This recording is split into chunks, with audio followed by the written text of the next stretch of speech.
Mesdames et messieurs, chères Sainte-Séverine et chers Saint-Séverin, je vais vous inviter à vous asseoir. Nous allons ne pas respecter une coutume locale qui s'appelle le carnet hollandais, mais par respect pour ceux qui étaient là à l'heure, dans cette soirée chaude de juillet, et de peur que tout le monde tire l'eau, nous allons commencer. Je vais passer la parole à sa demande, puisqu'il semblerait que ce soit une procédure assez stricte, à Maître Dommanger, monsieur, qui a été mandaté ce soir, de façon à ce que apparemment, a été mandaté pour que les propos soient consignés. Je lui passe la parole.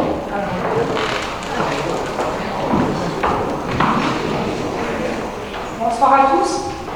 Donc, je suis Hélène Dommanger-Junca, je suis huissier de justice à Eure-sur-la-Dour et j'ai été mandatée ce soir par la société Sogedo pour assister à cette réunion. Donc, je dois vous passer quelques mots de la part de la société Sogedo.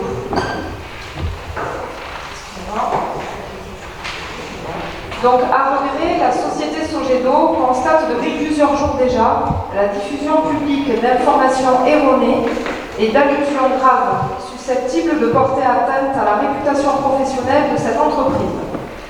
Ma présence ce soir en tant qu'officier de justice à Eure-sur-la-Dour, à savoir Hélène Dommanger-Junca, vise à assurer la Sogedo de la matérialité incontestable de déclarations éventuelles vis-à-vis desquelles la société Sogedo pourrait estimer de son devoir de demander réparation.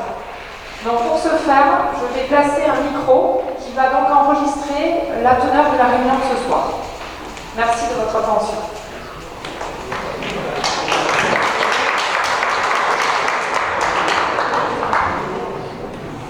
Bien, merci d'avoir répondu à cette invitation, dont le sujet sera la gestion de l'eau sur notre commune.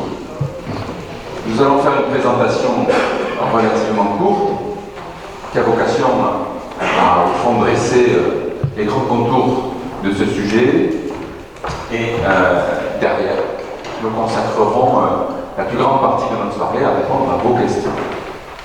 Je suis donc ce soir accompagné d'Arnaud Fabre, adjoint de travaux, qui prendra la parole en premier pour rappeler, au fond, quels sont les métiers qui font que chacun d'entre vous peut bénéficier d'une eau potable à son robinet. Derrière, je passerai la parole à Claire Duprat, qui est notre déléguée au sein du syndicat mixte intercommunal Tours-Saint-Marseillon, et qui donc dressera l'historique de la relation à la fois de la Régie des eaux et de ce syndicat.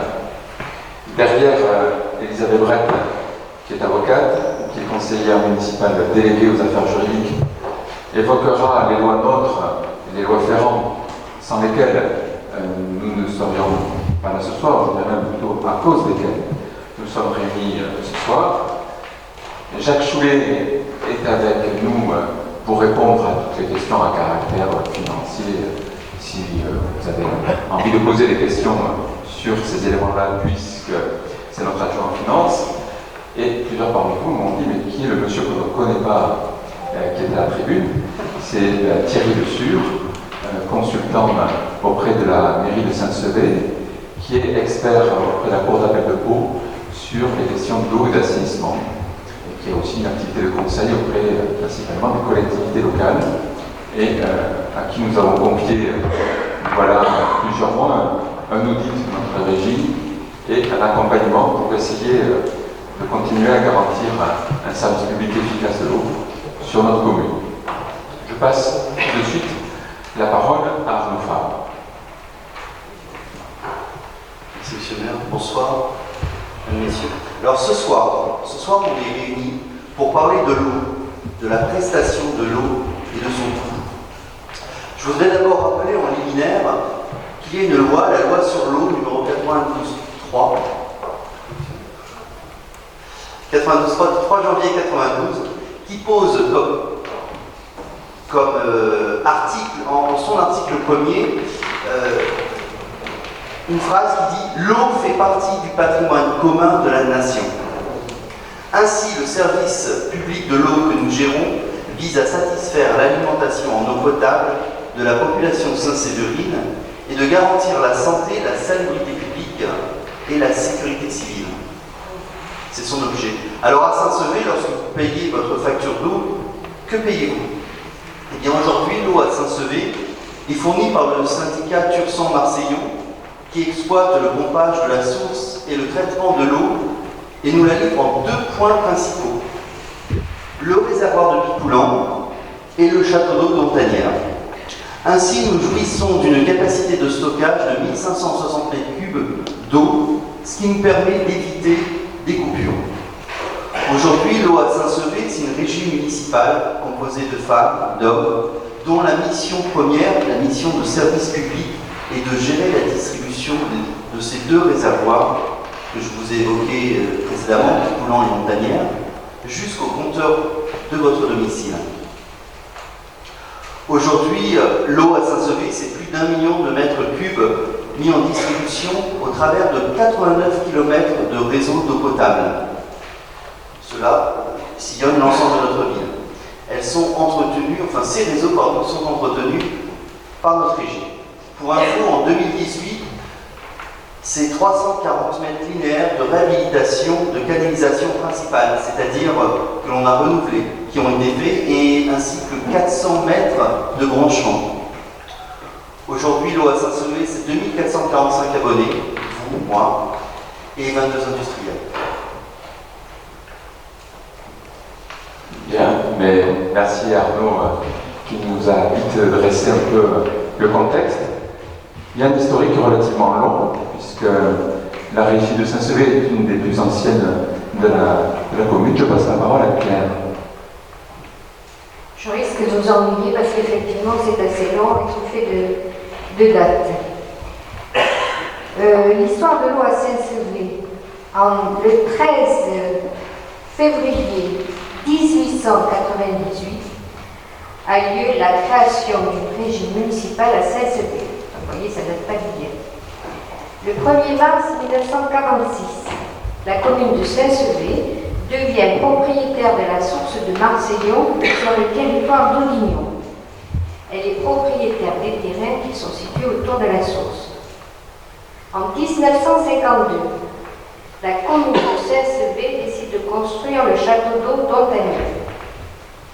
Par délibération du conseil municipal en 1952, la commune qui avait suffisamment d'eau décide d'accepter l'utilisation commune entre elles et le CIAEP, qui veut dire Syndicat intercommunal d'eau potable, auquel elle décide d'adhérer de la station de pompage du château d'eau et de certaines installations annexes. En gros, elle est prête à partager l'eau avec eux.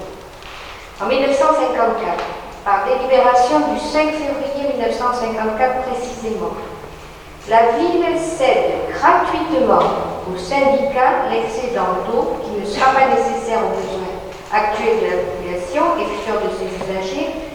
Ceux-ci, pour autant, seront toujours prioritaires dans le cas où la commune viendrait à augmenter. C'est ce qui est consigné dans une délibération. Le 30 novembre 1989, le conseil municipal de Saint-Sever autorise le maire à céder pour le franc symbolique au syndicat que je viens de citer les terrains sur lesquels se trouve la source, ce qui rend de facto le syndicat propriétaire de la dite source. Le 24 avril 2002, une première convention est signée entre la ville et le syndicat en fixant le prix de l'eau et en tenant compte de ce don qui vient d'être fait au syndicat. Alors le prix de l'eau se compose à ce moment-là d'un prix fixe de 0,09604 euros hors taxe au mètre cube, plus une partie variable 0,11,7 hors taxe au mètre cube qui serviront à alimenter un fonds pour financer les investissements et la remise en état des ouvrages dans le château d'eau d'Ontanière. Vous avez compris, il y a un prix fixe et un prix qui est en fonction des travaux qu'il y a à faire pour continuer à alimenter, pour continuer à distribuer ces prix.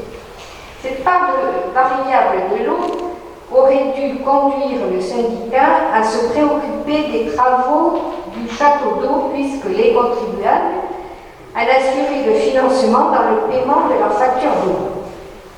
Cette convention prévoyait de pouvoir être dénoncée au terme de chaque période de 5 ans par l'une ou l'autre des parties. Elle a été dénoncée par le syndicat nouvellement créé à la suite de la fusion Marseillon-Tursan. Le syndicat du Marseillon et du Tursan nous a alors indiqué, à la suite de cette dénonciation, qu'il voulait augmenter le prix de 30%. Cette augmentation, qui fait fi de tous les engagements précédemment exposés, n'a pas pu obtenir notre approbation, d'autant que les travaux du château d'eau ont été réalisés non pas par le syndicat, qui aurait dû le faire, mais par la commune, moyennant un coût de 435 655 000 euros, financé par emprunt au budget exclusif de la Régie des eaux et prélevé sur la facture d'eau des Saint-Severin. Nous augmenter le mètre cube de 30% reviendrait à nous faire payer 2 fois la même chose et nous nous y sommes opposés. Ces augmentations successives posent problème dans la mesure où l'on peut considérer que cette cession est à vil prix parce qu'elle n'a pas de contrepartie évidente selon les différents conseils que nous avons consultés et qui nous incitent peut-être à aller plus loin dans les démarches que nous avons engagées. Nous avons donc un contentieux avec le syndicat nouvellement créé et dans le cadre de ce contentieux, une médiation judiciaire est prévue dans le courant du mois d'août afin qu'on retrouve une issue honorable qui ne laisse personne. Claire a donc résumé 50 ans de vie commune avec le syndicat Tursan Marseillon. On a fait un tableau récapitulatif que vous avez sous les yeux qui, au fond, en quelques grandes dates, dont les documents vous ont été systématiquement projetés jusqu'à ici, à propos de Claire. Donc en 1946, c'est bien la ville qui décide d'acheter les terrains de la source de Marseillon sur le territoire de Guillon. En 1954, la ville accepte de céder les excédents. C'est-à-dire que l'eau qui n'est pas nécessaire pour Saint-Sevé, qu'elle puisse être utilisée par le syndicat pour couvrir les communes voisines. En 1989, effectivement, à l'unanimité, la ville cède la source pour le franc symbolique. Et à partir de là, comme le disait très bien Claire, la relation se détériore. En 2002, nous achetons l'eau 11 centimes d'euros et on nous demande une contribution de 10 centimes, 9 centimes,6 par mètre cube pour la rénovation des installations de Montagnères et du Poulain. En 2008, les prix montent à 23 centimes et là, le château d'eau, qui n'a pas été rénové, est dorénavant à la charge de la ville. Et l'an dernier, on nous demande de monter à 36 centimes de façon non justifiée. Et donc, c'est la raison pour laquelle, avec Claire qui siège au sein du syndicat, on a dit non, on ne peut pas accepter ça. Et donc, nous sommes en litige. Ce préalable, rappelant ce contexte avec le syndicat, est important parce qu'au fond, 2 lois sont venues modifier le rythme normal du cheminement de l'eau dans Saint-Sevé. Et donc, je passe la parole à Babé qui va nous présenter quelles sont ces 2 lois. Alors, il faut savoir qu'aujourd'hui, la distribution de l'eau à Saint-Sevé fonctionne sur le système de la régie municipale, système qui vous a été présenté tout à l'heure par un femme. Et ce système est voué à disparaître depuis que la loi NOTRe a été votée en 2015 et confortée par la loi Ferrand en 2018. La combinaison de ces 2 textes renforce de façon générale les pouvoirs des intercommunalités qui se voient attribuer dorénavant de nouvelles compétences qui étaient historiquement exercées par les communes. la loi NOTRe, la NOTRe est un acronyme qui signifie Nouvelle Organisation Territoriale de la République, qui veut dire ce que ça veut dire, prévoyait la fin des régies municipales dès le 1er janvier 2020 et le transfert concomitant de la compétence gestion de l'eau et de l'assainissement au profit des communautés de communes. La loi NOTRe, suite à un changement de majorité parlementaire et également aux difficultés de mise en œuvre de ces dispositions, a été révisée par la loi Ferrand, qui est entrée en application après des allers-retours entre Sénat et Parlement et Assemblée nationale, le 3 août 2018. Ce texte a confirmé donc le transfert de compétences aux communautés de communes de la gestion de l'eau et de l'assainissement au plus tard au 1er janvier 2026. Donc il y a eu un décalage. Cette loi Ferrand a permis donc une période de transition jusqu'en 2026. Nous avons activé la possibilité par un vote lors du dernier conseil municipal qui s'est tenu le 27 juin 2019. Il me paraissait important de rappeler qu'après le 1er janvier 2020, qui était la date initialement prévue par la loi NOTRe pour acter le transfert de compétences, il pourrait être mis fin à ce report par simple délibération du conseil communautaire, et ce à tout moment. Les communes membres pourront alors, en suivant le mécanisme d'une minorité de blocage, s'opposer à la délibération du conseil communautaire dans un délai de 3 mois. Mais encore faudra-t-il que cette minorité soit obtenue. Le 1er janvier 2026, au plus tard, la gestion de l'eau et de l'assainissement est transférée à la communauté de communes qui se substituera inéluctablement à la commune. Et ce sera la fin de la régie de la municipalité. Voilà ce que je voulais vous dire.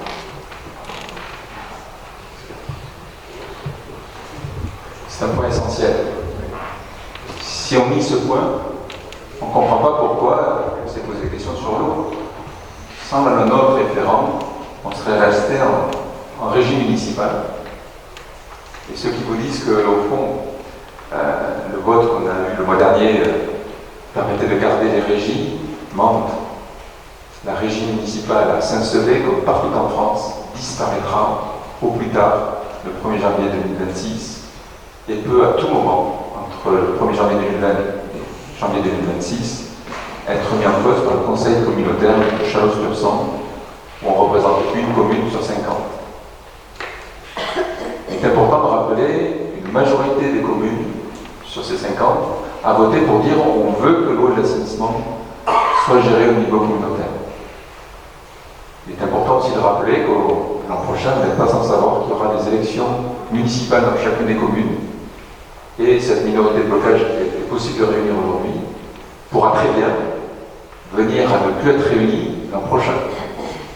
Et donc ce n'est qu'une période de sursis. Et donc, dans 6 ans, au plus tard, mais peut-être avant, viendra disparaître la régie des eaux à laquelle nous étions très attachés. C'est pour ça, et afin de voir quelles étaient les solutions qui se présentaient à nous, que nous avons fait appel à M. Le Sur, le consultant, qui est donc expert auprès de la Cour d'appel de Pau sur les questions d'eau et d'assainissement, et qui va vous présenter très brièvement quelles sont ces hypothèses qui se présentent à nous.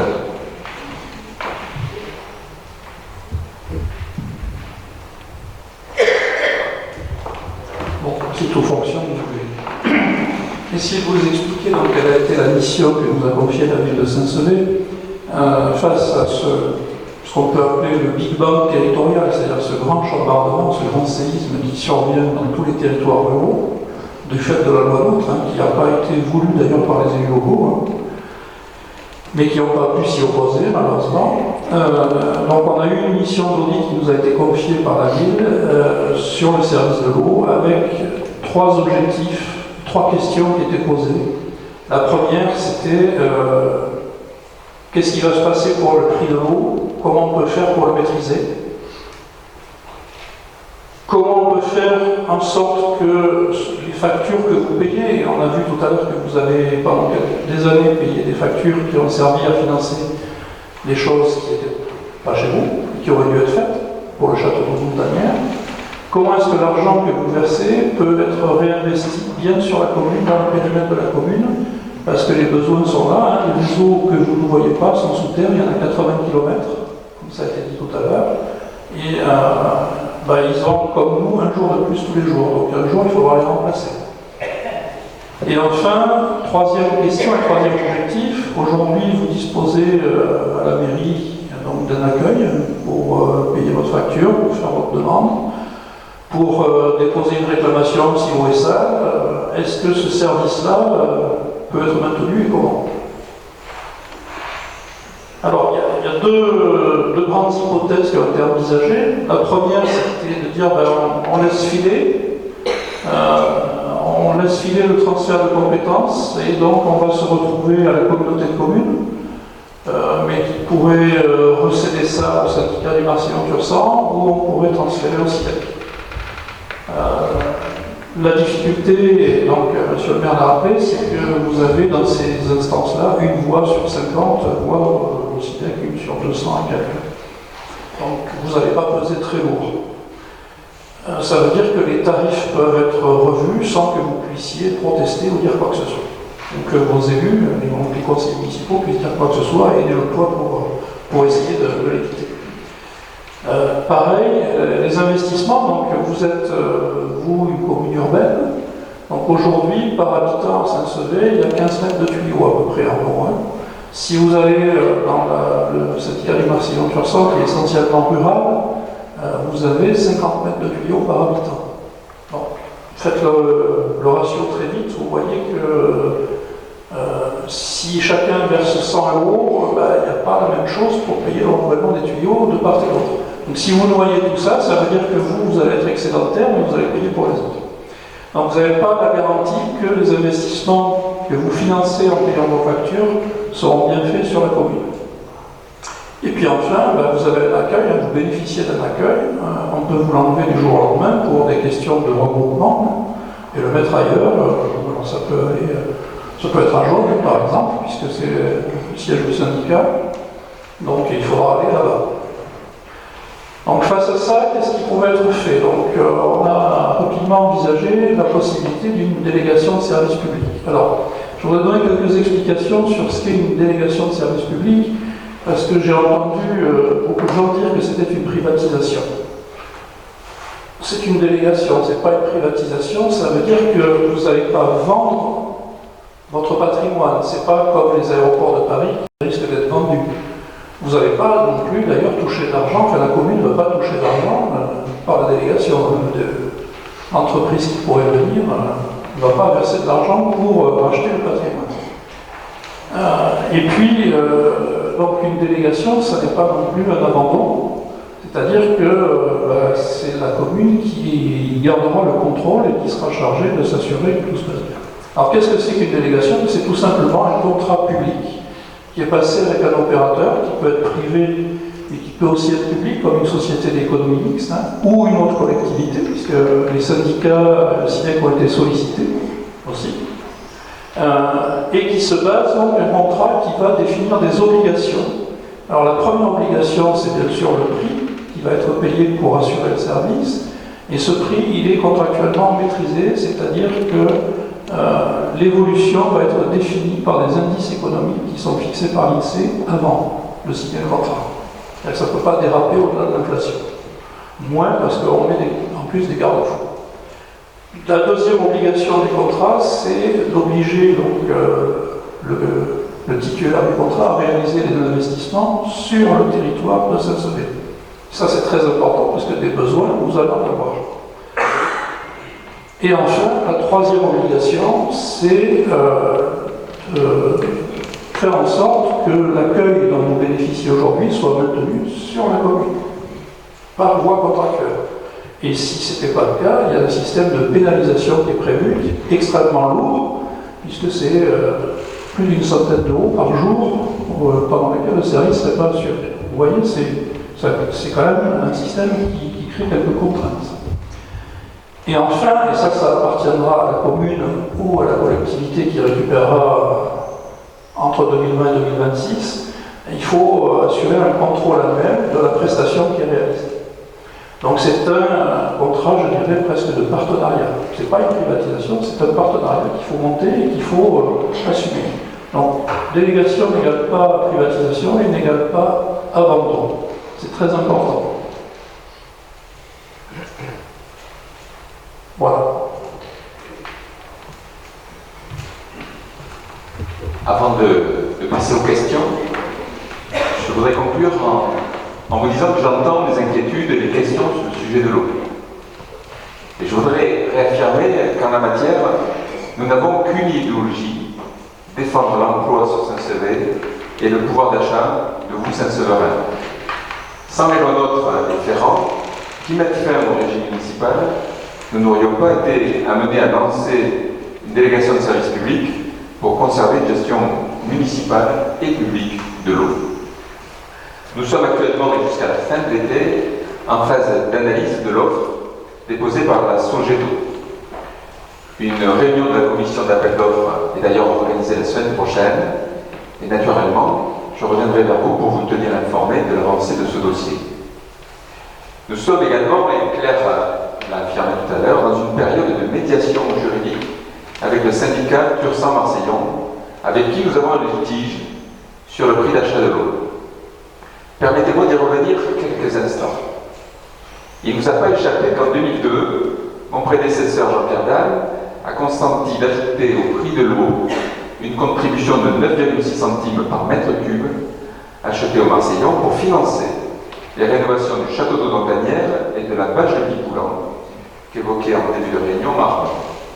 Cela représente environ 100 000 € de prélèvements payés chaque année depuis 2002 par les Saint-Séverins, puisqu'on achète annuellement 1 million de mètres cubes. C'est-à-dire que depuis 2002, ces 17 dernières années, nous avons versé au syndicat plus de 1,5 million d'euros. Je ne comprends dès lors pas pourquoi, en 2008, on ait récupéré le château d'eau de Montagnière sans que les travaux de rénovation ne soient faits. Je ne comprends pas pourquoi, en 2008, on n'ait pas mis fin à ce prélèvement de près de 100 000 € par an, alors que la somme nécessaire pour faire les travaux avait été réunie. Vous comprenez pourquoi j'exige aujourd'hui du Marseillon de me justifier l'augmentation du prix qu'ils veulent nous imposer aujourd'hui. Vous comprenez pourquoi, par courrier en date du 13 décembre 2018, j'ai fait savoir aux Marseillons que le prix d'achat de l'eau payé par Saint-Sever devrait se situer entre 15 centimes et 18 centimes contre 25 centimes aujourd'hui. Enfin,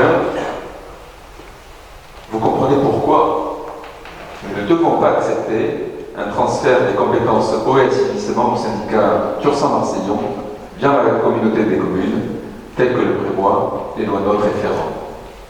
La délégation de service public est donc la seule issue pour éviter cela.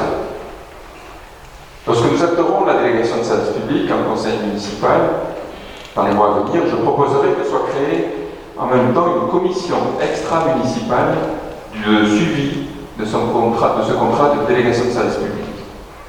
Comme le disait M. Le Sur, rentrer dans une délégation, ça veut dire garder la mise sur la gestion de l'eau au travers du contrôle de l'exécution du contrat. Et c'est donc là un enjeu très important. Et je souhaite en totale transparence qu'il ne soit pas simplement le rôle des élus, encore moins que le rôle des élus de la majorité, mais que ça soit une commission extra-municipale qui puisse se charger de cela.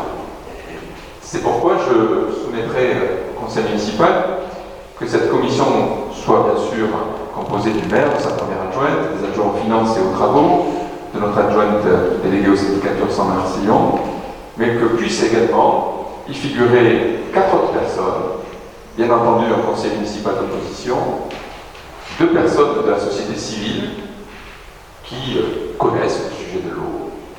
Par exemple, je peux comprendre que M. Patrick Daugrey était à l'origine de la pétition contre la délégation de service public.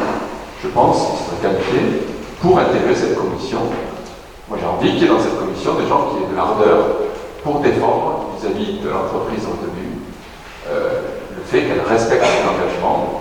Et enfin, bien sûr, je proposerai qu'il y ait un industriel. Je vous rappelle que les industriels sont les plus gros consommateurs et qu'ils ont des besoins spécifiques et que donc ils soient également représentés. L'historique de la Régie des eaux que nous vous avons présenté ce soir nous laisse entrevoir aussi des failles dans le transfert de propriété de la source Marseillon intervenu en 1989. Nous avons donc confié à des juristes l'examen de ce dossier. Même si les faits sont anciens, puisque la cession pour le franc symbolique date, je le rappelle, de 1989, ils ne sont pas frappés de prescription. Ça veut dire qu'une action en justice peut toujours être possible. Ainsi, la délégation de service public n'est à nos yeux qu'une étape pour conserver la gestion de l'eau au niveau de la commune. Récupérer la propriété de la source est une option qui mérite qu'on s'y attarde, telle que d'ailleurs le demandaient déjà en 2005 messieurs Brett et Mme Pestlès, conseillers municipaux à cette époque. Des pistes sérieuses sont à l'étude, sur ce point comme sur les autres. Nous reviendrons vers vous dans les semaines à venir. Voilà les éléments que nous souhaitions porter à votre connaissance. On s'était fixé une demi-heure, c'est respecté. L'important pour nous, c'est de répondre à vos questions. Il n'y a pas de tabou. Vous pouvez poser toutes les questions. Au contraire, on est là pour y répondre. Bien sûr, je vous propose que consacrions l'essentiel de notre réunion aux questions sur l'eau. Mais si en fin de réunion, il y a des questions sur d'autres sujets, on profitera de la réunion publique pour y répondre s'il y avait des points que vous aviez sur le fond. Alors, le plus dur, c'est de commencer. Y a-t-il parmi vous des questions? Alors, premièrement, Luc. Bonsoir, bonsoir, je suis M. Luc Clément, j'habite au chemin du Picoulant, pas très loin des Vaches. On a parlé de syndicats, excusez-moi, j'ai pas compris du tout ce que c'était le syndicat de Marseille. Comment il est composé, comment fonctionne-t-il, qui tombe devant dans les réunions, voilà, ce que je voudrais savoir. Merci. Je passe la parole à Monsieur Lussure, et puis on complétera si besoin. Alors, le syndicat donc, qui s'appelle Cursan Marseillon, puisque ce sont deux syndicats qui ont fusionné, sont des collectivités territoriales, ce sont des syndicats intercommunaux, donc constitués de communes, d'adduction d'eau potable, SIAEP, dont la vocation est donc de capter de l'eau, la traiter, l'acheminer et la distribuer jusqu'au compteur des abonnés. Comment ça fonctionne? Donc c'est un syndicat de communes, donc chaque commune désigne des délégués. Alors ça dépend des statuts. En général, c'est 1 ou 2 délégués par commune. Ça peut être proportionnel à la population, ça dépend des cas. Ces délégués se réunissent dans une assemblée qui s'appelle en général un comité syndical, qui va désigner un bureau. Le bureau, ce sont un président, des vice-présidents, un secrétaire général éventuellement, un trésorier éventuellement, selon les statuts, et c'est ce bureau qui va administrer le syndicat. Ensuite, le syndicat peut gérer le service soit directement, en embauchant du personnel, soit en fonction des prestations, soit sous forme de délégation, soit sous forme de prestations, à des entreprises ou même à une autre collectivité.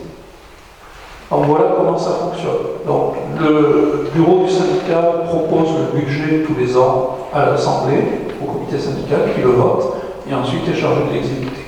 Ce budget prévoit donc les frais de fonctionnement pour payer les salariés, pour acheter le photocopieur, enfin toutes sortes de choses, et un budget d'investissement pour faire les investissements dont il y a besoin et qui sont extrêmement lourds. Si on prend que le périmètre d'une ville comme Saint-Sevé, donc 80 km de réseau, s'il fallait tout refaire à neuf, on peut estimer ça à une quinzaine de millions d'euros. Pour vous donner un ordre de grandeur. Est-ce que ça répond à votre question? Très bien. Aujourd'hui, il y a plus de 70 délégués que la commune ait 100 habitants, 200 habitants, 1000 habitants, ou 5000 comme nous, puisqu'on est la commune la plus peuplée du syndicat, c'est toujours une commune, une voix. C'est important de le dire. Et donc, dans l'ancien syndicat, puisque c'est la fusion entre le syndicat de Marcillon et le syndicat de Tursan, le syndicat de Marcillon qu'on connaît mieux, on représentait presque la moitié de la consommation en eau. Mais on avait une voix. Et tous les autres qui représentaient autant d'eau que nous avaient toutes les voix. Aujourd'hui, nous n'avons pas de poste au bureau, alors qu'on est le client le plus important. Donc vous comprenez, si c'est eux qui prennent main, ils décideront à notre place. Aujourd'hui, par exemple, nous avons un tarif particulier pour les industriels. Les industriels représentent presque la moitié des volumes. Ils sont, je crois, à 11. Il est normal puisqu'ils ont qu'un point de distribution en grand volume sur lequel généralement il n'y a pas de fuite, très peu d'intervention, et donc pour lesquels les coûts de revient sont beaucoup plus faibles, qu'ils aient un meilleur tarif que les particuliers. Quand Marcillon et Tursan ont fusionné ensemble il y a 2 ans, s'est posé la question, le Tursan avait des tarifs pour les gros consommateurs, le Marcillon n'en avait pas. La décision a été prise qu'il n'y ait plus de tarifs pour les gros consommateurs. J'ai rencontré M. Laferrère, qui est le président de Tursan-Marcillon l'an dernier.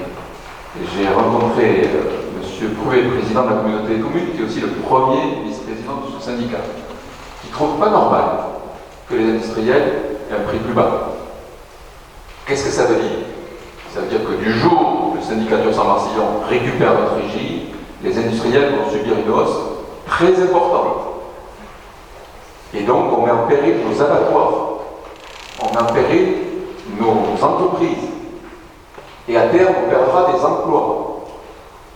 Il ne vous a pas échappé que l'an dernier, un abattoir de canards a fermé dans le département.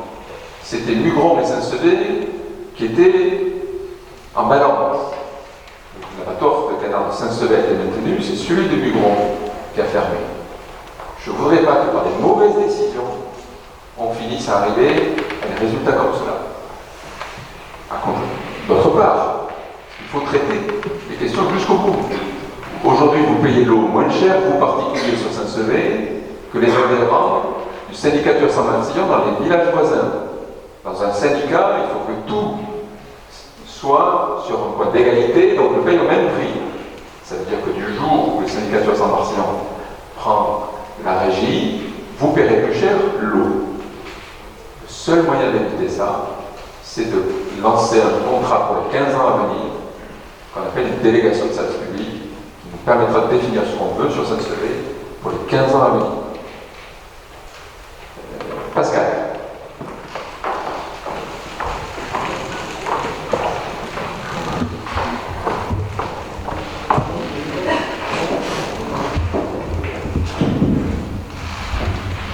Merci, bonsoir. Pascal Guéluc, quartier libéré. J'aurais 2 questions.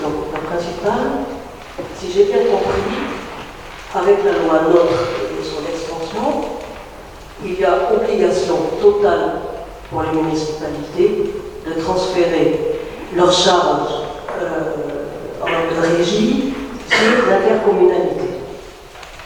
Si, par tous les superfuges possibles, une municipalité s'entêtait à garder sa régie, je suppose qu'elle serait pour la loi. Je comprends donc que c'est une obligation complète. En quoi la délégation du service public auprès de Sodeco permet-elle, ou est-ce qu'elle permet, de sortir de cette obligation d'attachement à l'intercommunalité? Et ma deuxième question, dans le cas où on est sur ce qui semble être la voie choisie avec la Sodeco, en quoi, si je comprends bien les prix, sont allés calculés par la mairie avec la société Sodeco, pour la durée du contrat, imaginons que le contrat soit de 3 ans, est-ce que cela signifie qu'à chaque fin de contrat, il y a une nouvelle offre de la part de la mairie, un nouveau choix de société, une renégociation totale pour garantir une continuité de la gestion du prix de... Merci. Sur la deuxième question sur le prix, je passerai la parole à M. Le Sûr, puisque c'est lui qui a rédigé le cahier des charges de la consultation et donc le projet de contrat qui nous liera avec le délégataire. Ça fait cette épaisseur, je n'ai pas sorti les annexes. Il y a 86 pages, 110 articles. Et donc le but, c'est que la commune anticipe tous les éléments pour que dès la signature, on sache où on s'engage et on maîtrise les objectifs qui nous paraissent importants et donc la garantie qui soit respectée. Mais votre première question est pleine de bon sens et très importante. Si on reste en régie, notre régie disparaîtra et la communauté des communes récupérera la régie, probablement, c'est la tendance très forte, reversera nos équipements, nos agents au syndicat Tursan-Marseillon qui gérera l'eau et l'assainissement à notre place. Si par contre on lance un contrat de délégation de service public, la communauté des communes est obligée d'honorer les contrats qui auront été signés avant qu'elle ait la compétence. Et donc, pendant toute la durée du contrat, ne peut pas changer l'organisation qui aura été définie sur Saint-Sevé.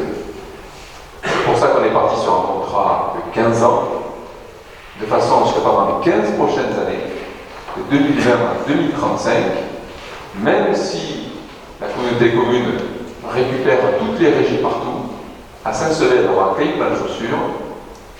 Ce sera le village gaulois qui aura continué à gérer à l'échelle communale selon le contrat qui avait été signé cette année. Et en faisant en sorte que donc ça soit ce délégataire qui continue à exercer à l'échelle communale pendant les 15 ans le service de la distribution de l'eau. Et c'est donc lui qui encadrera le personnel et qui aura pour mission de mettre à niveau nos équipements et qui gérera le service qui est un bien public. Peut-être que M. Le Sûr voudra rajouter d'autres précisions, mais sur la question des tarifs, qui est très importante. Pour rebondir par rapport à la première question, donc cette démarche qu'a la commune n'est pas unique.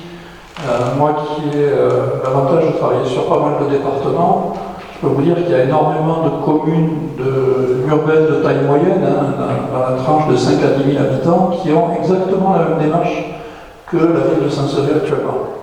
Parce qu'ils ont le même problème, c'est qu'il faut continuer à faire les investissements sur le territoire de la ville. Pour revenir à la première question que vous aviez posée, donc les contrats de délégation de services publics, comme tous les contrats publics, ont des durées limitées dans le temps. Donc le maximum pour les services d'eau et d'assainissement, c'est 20 ans. Donc là, on serait a priori sur une durée de 15 ans. À la fin des 15 ans, il y a un choix à nouveau, c'est-à-dire que le patrimoine est restitué à la collectivité, tous les équipements. Il y a un choix à nouveau, soit on repart sur une nouvelle procédure, donc il y a remise en concurrence, soit l'histoire aura peut-être changé d'ici là, et peut-être que la loi NOTRe aura été revue, peut-être que la raison l'aura emporté, en tout cas on peut l'espérer, soit on peut reconstituer une régie communale. Donc, rendez-vous dans 15 ans. Je voudrais juste sur les prix, j'ai entendu par-ci par-là, en 2020 les prix n'augmenteraient pas, mais attention, une fois les élections passées, le délégataire pourra augmenter les prix. Ceci est faux. Le délégataire ne peut pas augmenter les prix comme il le souhaite. Il est lié par un contrat où les règles de fixation des prix sont arrêtées dès le début, sont les mêmes sur toute la durée du contrat. Il y a des indexations sur le prix de l'électricité, sur des choses qui sont extérieures normées, ou l'inflation par exemple. Mais il ne peut pas, sur une décision lui, on aura un prix qui sera défini pour toute la durée du contrat. Et donc on saura vous dire d'entrée quel sera le prix pour les années à venir. Oui, Jean-Paul? Oui, Oui, je voudrais qu'on signale quelles sont les communes de la communauté qui sont à l'heure actuelle gérées par la Sogedo. Alors ça, c'est bien une question piège, merci Jean-Paul. La Sogedo est le 5e ou 6e acteur en France de l'eau. Le leader, c'est Veolia, l'ancienne Compagnie Générale des Eaux. Le second, c'est Suez. Le troisième, c'est la SOR, ancienne CISE. On en entend, il est très présent dans les Landes. Et j'oublie les autres. Et donc après, il y a la Sogedo, qui historiquement est présent dans les Landes. Une société lyonnaise, une PME familiale. Il est présent à côté de nous à Saint-Perdon pour gérer l'assainissement. Alors, on me dit d'ailleurs, un élu de Saint-Perdon est avec nous, peut-être qu'il va prendre la parole après. Sur l'eau, il gère depuis très longtemps les Échourdes, qui est une source à Pomarès ou à côté de Pomarès.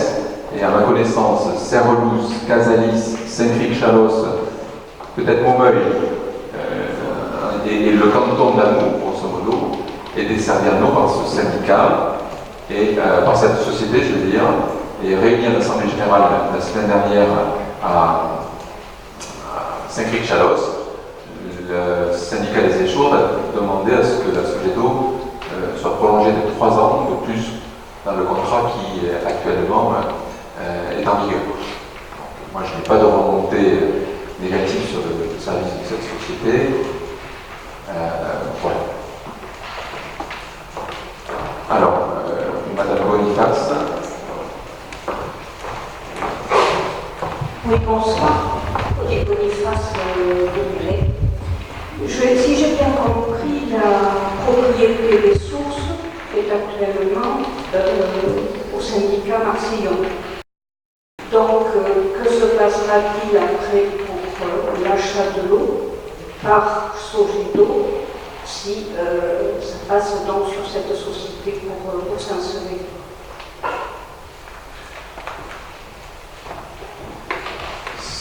Dans la fixation du prix, Sogedo s'engage sur un prix au particulier qui prend en compte bien sûr le prix d'achat de l'eau au syndicat Tursan-Marseillon. Donc si le prix de Tursan-Marseillon est stable, et c'est un paramètre qui ne changera pas, s'il vient à augmenter, ça se répercutera sur votre facture, sachant qu'aujourd'hui le prix d'achat de l'eau avec le syndicat Tursan-Marseillon est de l'ordre de 47% de l'ensemble de nos coûts. En gros, la moitié du prix que vous payez correspond au prix d'achat que l'on verse à Tursan-Marseillon. C'est la raison aussi pour laquelle on se bat avec eux. C'est pas neutre. Ils ne peuvent pas refuser de le fournir.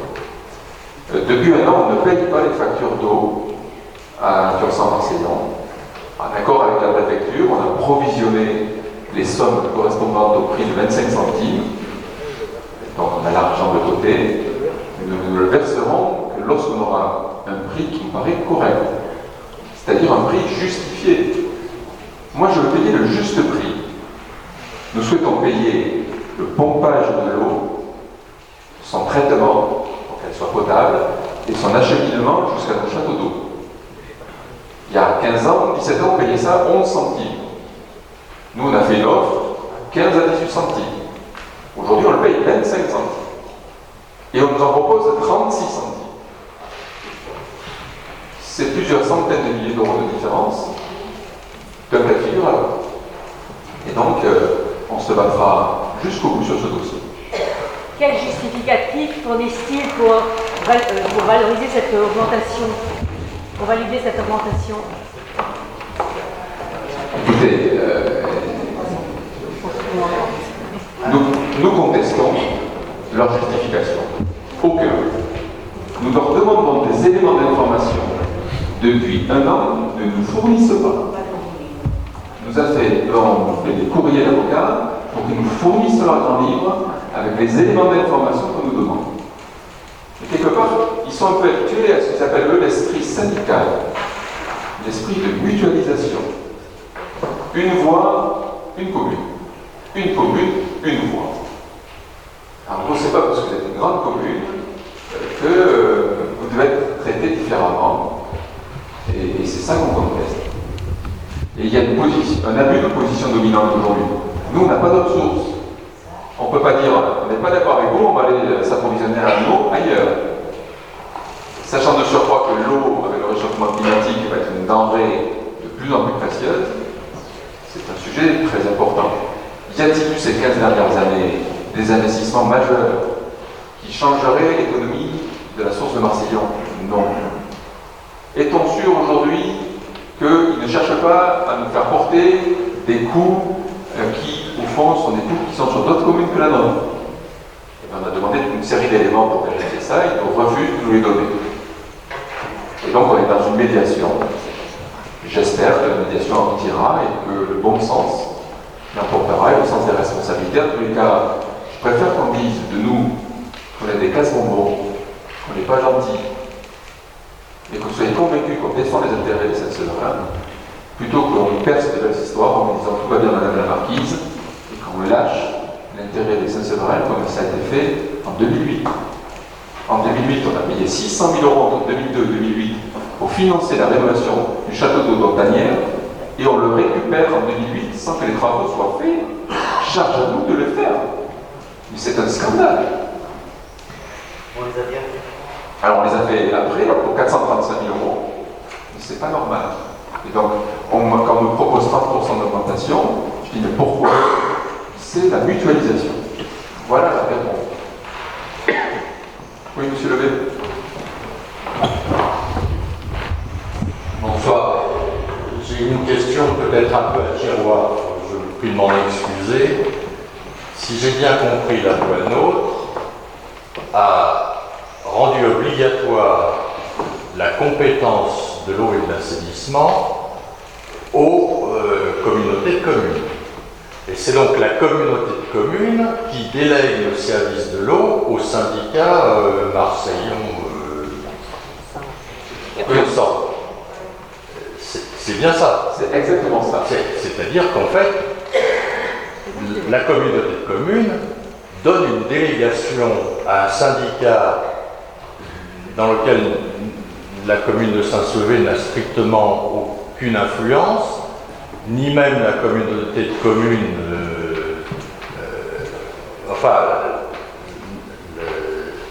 les autres communes de la communauté de communes. Donc c'est un syndicat dans lequel on n'a aucune influence et auquel on donne une délégation pour assurer un service sans avoir aucune maîtrise. C'est-à-dire que là, la proposition que vous faites, si j'ai bien compris, c'est de faire une délégation à une société privée, c'est pas un syndicat, mais c'est une délégation reposant sur des obligations et un cahier des charges sur lequel vous aurez possibilité de vérification et donc j'ai bien compris ça. Il se trouve que je fais partie des quelques personnes qui ont passé des heures entières devant leur poste de télé à regarder au printemps dernier des réunions entre les maires et le président de la République dans le cadre du grand débat. J'ai entendu à de très très nombreuses reprises, sur les 7 heures que pouvait durer le débat, pratiquement un maire sur 2 ou un maire sur 3 se plaignait d'avoir perdu la compétence eau et assainissement. Donc c'est effectivement un phénomène qu'on retrouve dans de nombreuses régions, dans de nombreuses communes. Et j'ai entendu le président de la République dire qu'effectivement il acceptait cette idée, enfin il entendait les récriminations et que ce sont des choses qui pourraient être revues. Alors, je sais bien, ce sont des paroles verbales, comme on dit, ça n'est pas un engagement, mais est-ce que vous savez s'il y a en cours une réflexion au niveau parlementaire, puisqu'il s'agit d'une loi, pour modifier cet état de choses, ou si c'est des choses qui se verront dans le temps. Et puis, un troisième aspect que je voudrais évoquer, j'ai peut-être pas très bien saisi. À partir du moment où la compétence revient de facto, enfin par la loi, à la communauté de communes, le contrat de délégation de service public que vous allez signer, est-ce que la commune ne se verra pas substituer de fait la communauté de communes compte tenu du fait qu'elle aura perdu la compétence? Donc, une fois, si vous voulez, une fois les échéances 2020 ou 2026 passées, est-ce qu'il n'y a pas un risque que la commune ne soit plus le signataire de cette convention et que la communauté de communes lui soit obligatoirement substituée? Excusez-moi d'avoir été un peu long. Non, mais tout ce que vous avez dit est vrai. Je vais reprendre 2 points par contre. Le premier, c'est en gros, est-ce que cette loi qu'on trouve mauvaise ne sera pas un jour ajournée? Les lois mauvaises, comme on vous l'a dit, qu'on ajournerait un jour, moi j'ai eu un engagement politique assez fort à un moment dans un parti, je n'ai pas vu une réunion publique où on m'a dit on va revenir sur les 35 heures, c'est une mauvaise loi. On a entendu Chirac le dire, on a entendu Sarkozy le dire. Est-ce qu'on est revenu sur les 35 heures? Non. Là, qu'est-ce qui se passe? Beaucoup de collectivités en France sont en train de basculer pour la gestion de l'eau au niveau intercommunal. Et donc, beaucoup de communes sont en train de faire comme nous pour essayer de trouver une solution à cette situation.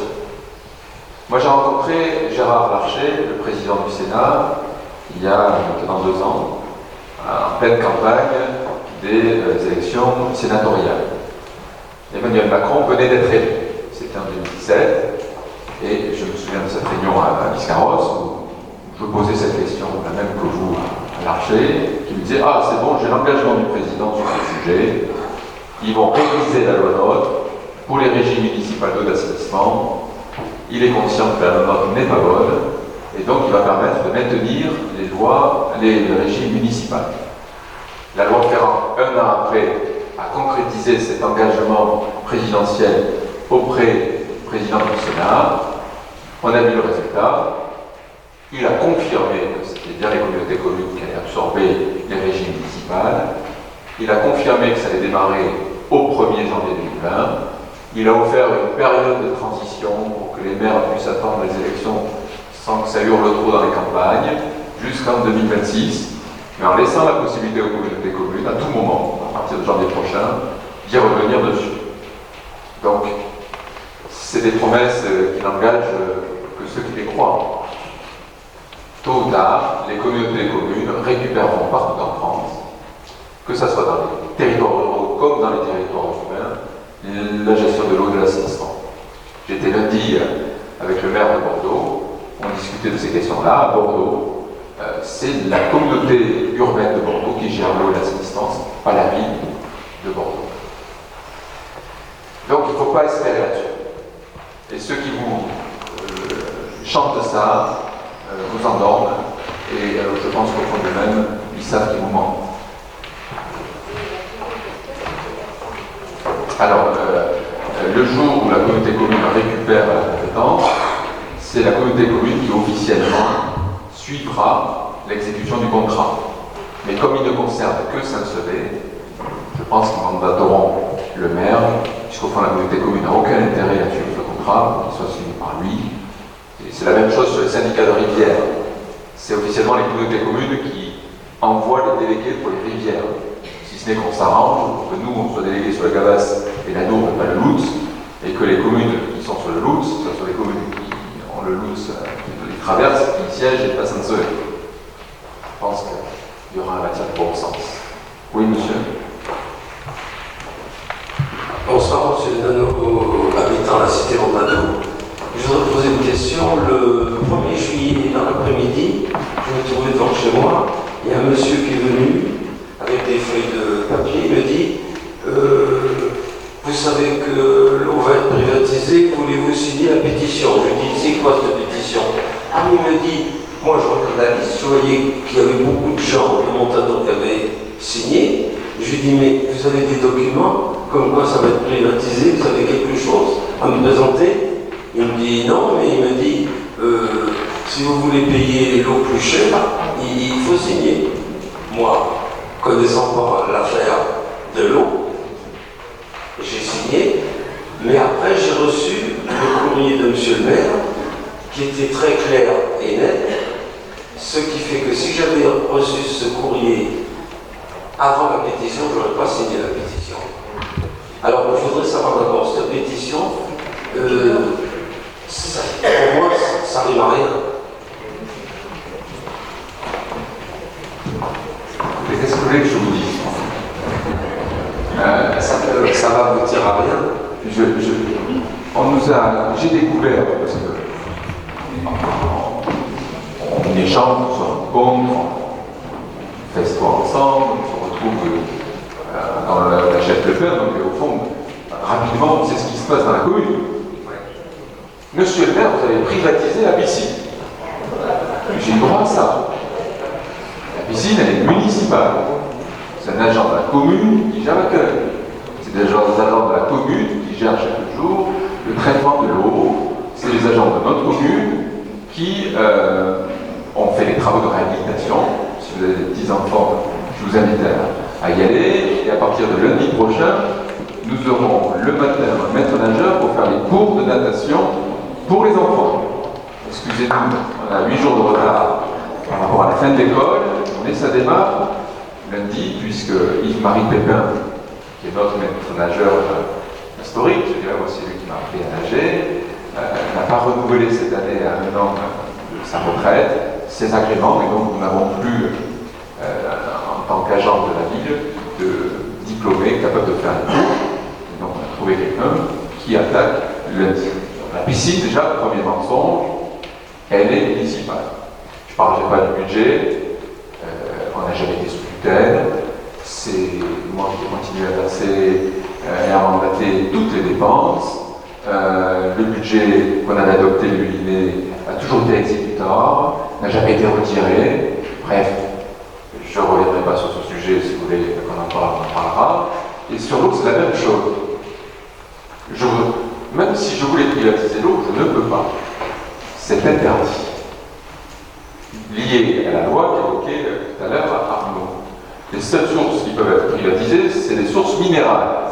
Ça c'est privatisé. Perrier, Evian, mais l'eau, c'est un bien public, on ne peut pas privatiser.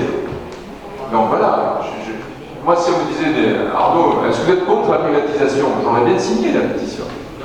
Mais je ne peux même pas la signer puisque le postulat de départ est faux. Ce n'est pas privatisable. Premier point. Et comme ça a été évoqué par M. Le Sur, moi je ne privatise pas plus la régie de l'eau que la Raciale ou que la Tour.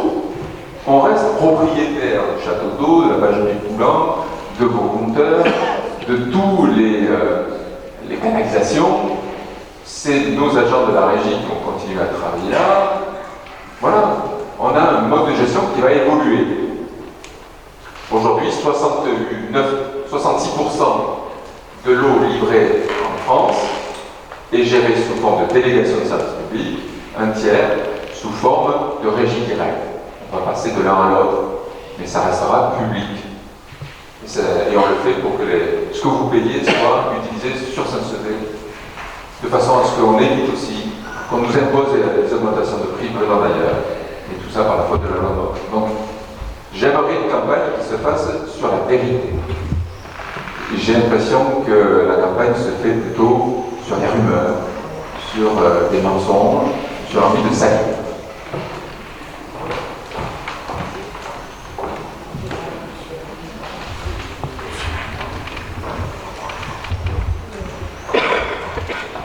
Une question. J'ai un élément qui est encore flou.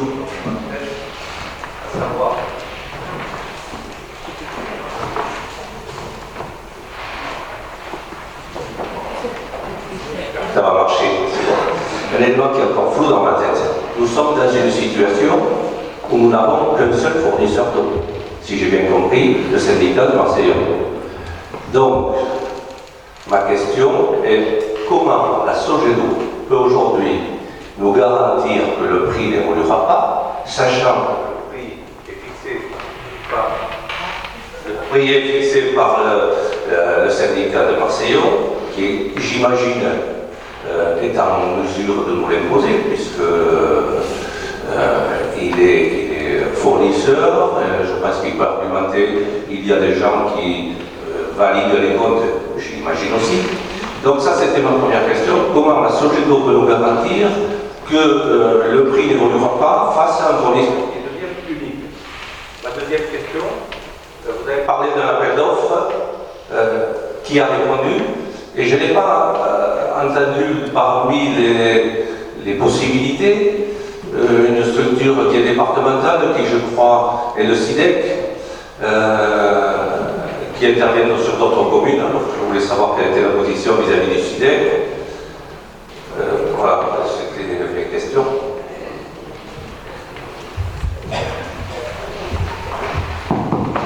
C'est deux très bonnes questions, je vous remercie de les avoir posées. Je vais commencer par le SIDEC. J'ai écrit au SIDEC pour qu'il candidate. Le SIDEC pouvait candidater à la consultation qu'on a lancée, puisque, comme l'a très bien dit M. Le Sur, ou des opérateurs privés ou publics pouvaient y répondre. J'ai deux réponses. La première réponse, le 29 mars, M. Martinez, qui est vice-président du SIDEC, nous dit « Ah non, non, le SIDEC ne répondront pas parce que on a arrêté d'y répondre depuis 10 ans. Face au privé, on n'est jamais placé, on est plus cher en prix. » Il dit même, c'est le procès verbal, je vais par ici, légèrement plus cher. Moi, je suis un garçon têtu. J'ai eu M. Sivelle au téléphone, le directeur. J'ai écrit au président. Ils m'ont répondu en date du 23 mai, je veux vous lire un extrait. Donc ils m'écrivent pour me dire qu'ils ne répondront pas. Et ils appellent ça une réserve. Cette réserve s'est trouvée particulièrement étayée par les nombreuses interrogations suscitées par les offres concurrentes, régulièrement mieux placées, et dont certaines correspondaient à des baisses de l'ordre de 30% par rapport au prix pratiqué. Donc ils m'expliquent le SIDEC qu'ils ont arrêté de répondre à des appels d'offres, parce que lorsqu'ils le faisaient, ils étaient des fois 30% plus chers que les opérateurs privés qui candidataient. C'est le 23 mai 2019, le président du SIDEC, Jean-Louis Pédevol. On le mettra sur le blog de Claire, Chanel, pour que tout le monde puisse le consulter. Moi, je regrette que le SIDEC n'ait pas candidaté. Au fond, dans mon esprit, il n'y a pas de rémunération d'actionnaire. Je pensais qu'ils auraient été mieux placés. Après, vous savez, dans les coûts de revient, il n'y a pas que la marge qui revenait à l'actionnaire. Il y a l'organisation, il y a la compétence, il y a les conditions d'achat, et là peut-être elles sont moins performantes. Sur la première question que vous m'avez posée, c'était combien d'entreprises ont répondu, c'est ça? La question c'était sur le fait que le fournisseur est exclusif. Comment peut-on garantir un prix par rapport à un fournisseur? Je vais repréciser ce point, peut-être que M. Luchot pourra le reprendre. Ils vont s'engager sur un prix dans lequel il y aura une donnée qui variera, c'est le prix d'achat de l'eau auprès du syndicat de Marseillon. Donc le prix n'est pas fixé pour l'avenir, il pourra évoluer. Non, le prix est fixé pour toute la durée du contrat, les règles de calcul et de fixation du prix sont fixées. Bien entendu, comme eux achètent l'eau, comme nous, on l'achète aujourd'hui, ce paramètre-là est une variable qui fera fluctuer. Par contre, le coefficient multiplicateur, pour faire simple, sera défini par contrat. Vous sentiez dans la question me dire, mais au fond, est-ce que vous avez un bon espoir d'obtenir un maintien du prix de l'eau près de Tursan Marseille? Moi, je crois que oui. Je crois que oui. Aujourd'hui, dans le prix qu'ils veulent nous faire payer, il y a des choses qui ne nous concernent pas. Moi, j'ai connu le syndicat de Marseillon, je suis originaire de Lyon, tout le monde le sait, où il y avait un agent. Qu'est-ce que j'ai vu ces dernières années? On a aménagé un siège dans l'ancienne gare, qu'on a réhabilité. on a embauché des agents administratifs, on a créé une structure. Mais tout ça, ça ne nous sert pas à nous, puisque nous, on a toujours la même organisation qui nous a mis dans le gros. Toute cette organisation a été mise en place pour la compétence assainissement qu'a créé le syndicat de Saint-Marcillon. Elle a été faite pour la distribution directe qu'ils font auprès de tous leurs usagers dans les communes rurales. Et donc, lorsqu'on leur a demandé les chiffres précis, ils nous ont dit on n'a pas de comptabilité analytique. Tiens, c'est-à-dire qu'ils ne sont pas capables de justifier le prix de 36 centimes. Ils n'ont pas fait dans l'ensemble des factures, ça c'est pour Saint-Sevé, ça c'est pas pour Saint-Sevé.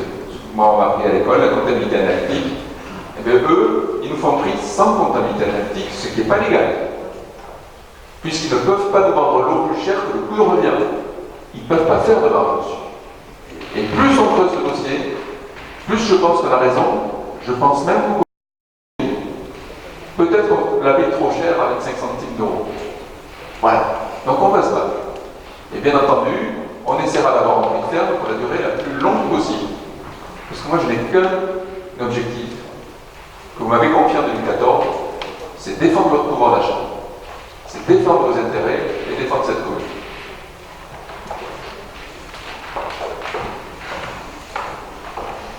Alors, il y a des questions au fond. Madame Bestel, c'est une question.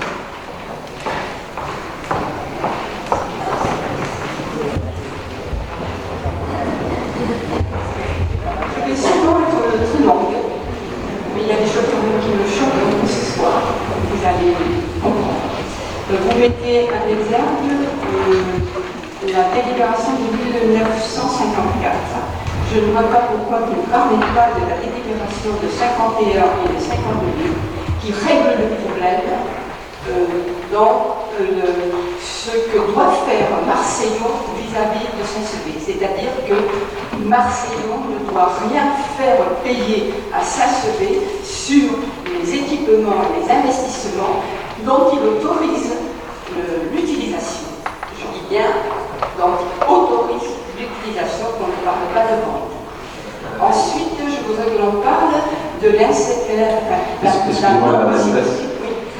Juste sur ce point, j'allais voir les délibérations de 52 et 54, on s'est peut-être mal exprimé, on est en total partage de vue avec vous, ce que vous dites est vrai.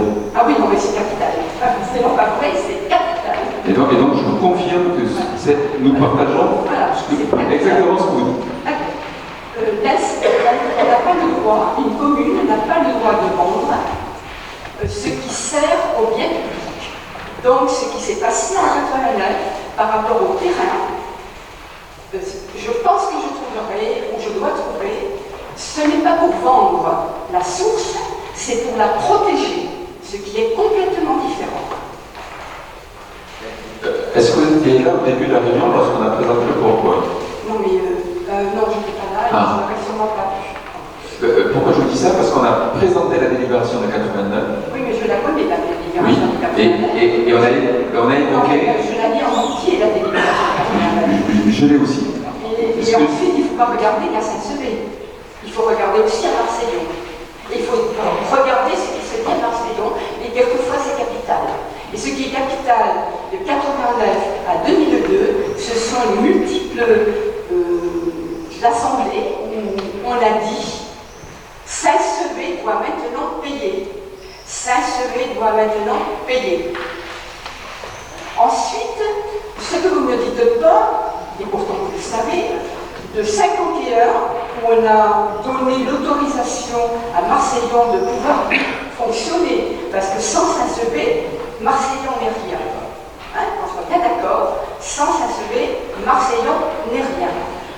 Donc, à partir de 51, on n'a jamais acheté l'eau. On n'a jamais acheté l'eau.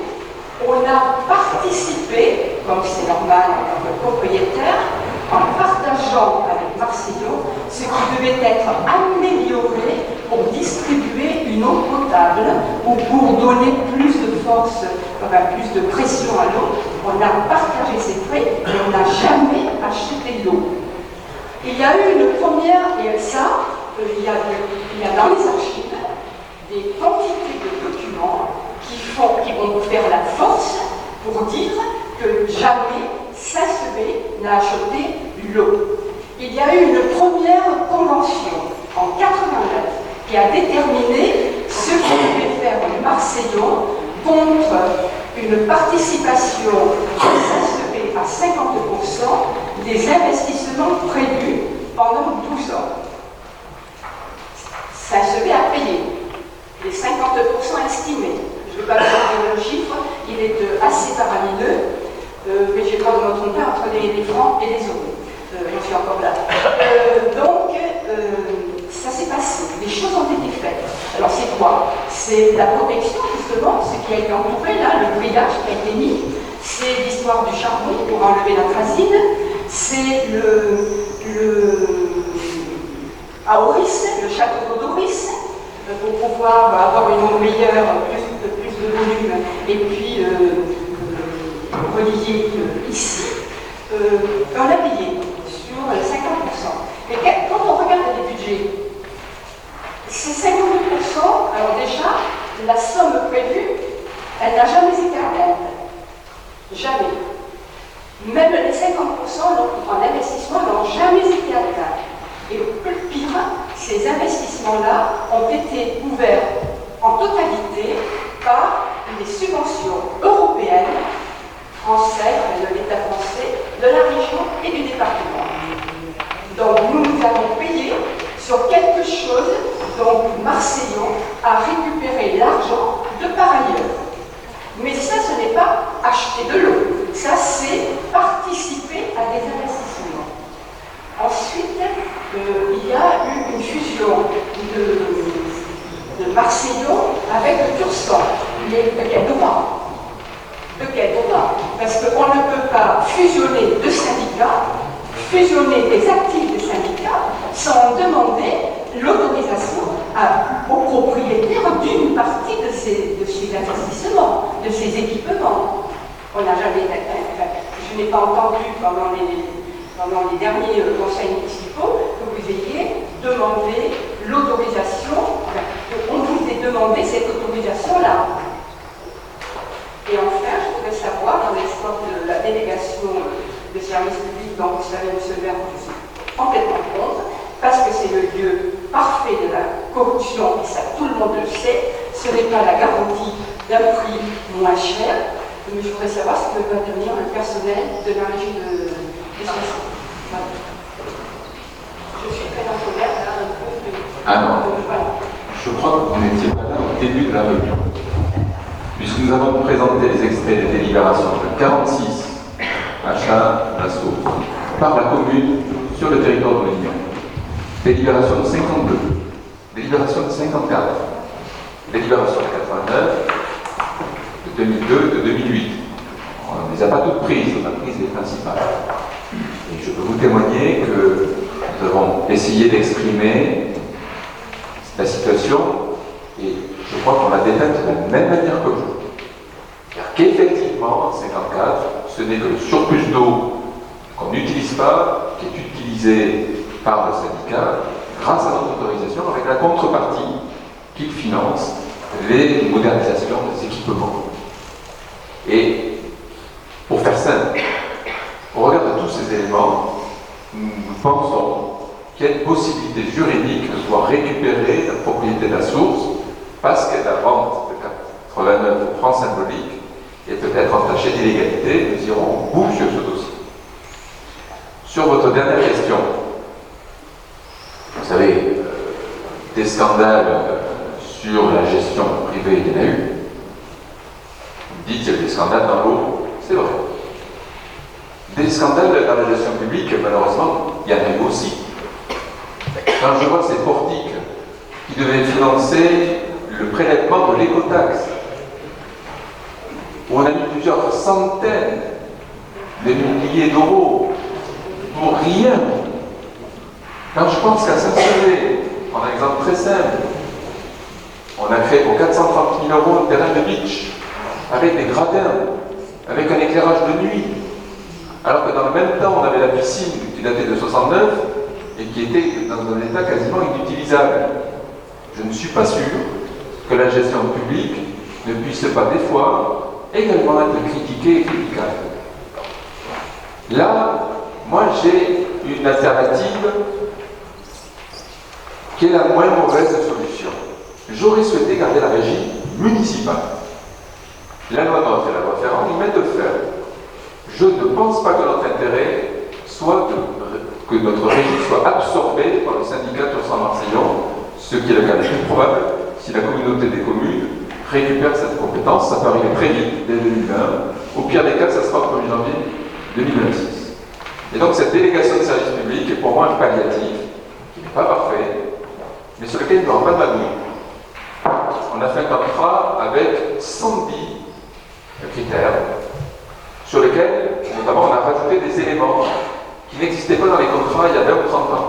Il y aura une obligation d'investissement qui sera définie, fléchée, avec un engagement de montant.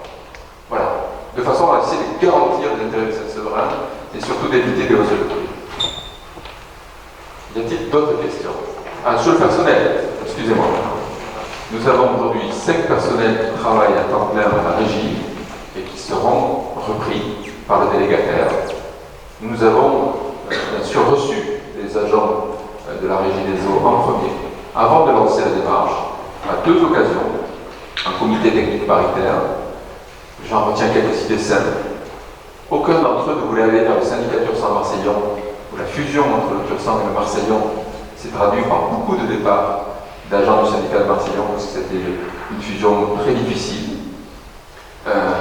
Nous avons précisé dans le contrat une série d'engagements de la part du délégataire sur le plan social. Nous aurons dans l'été une analyse de l'offre, et j'en saurai plus au mois de septembre. Et en tous les cas, nous avons aussi veillé à ce que, surtout, le service de proximité perdure, avec un point d'accueil sur Saint-Sevé, avec des permanences 7 jours sur 7, 24 heures sur 24, comme aujourd'hui, de façon à ce qu'il n'y ait aucune détérioration du service. Les agents resteront de statut public et fonctionnaires, sûrement en détachement. Ils conservent leur carrière, ainsi de suite. Y a-t-il d'autres questions?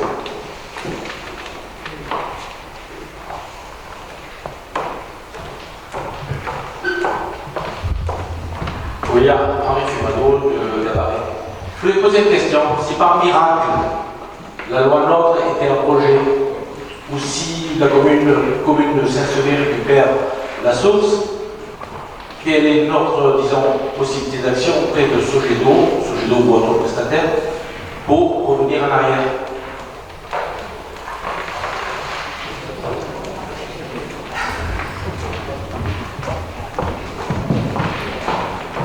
Je vous ai dit ce que je pensais de la loi NOTRe. La majorité parlementaire actuelle, elle est en place jusqu'en 2022.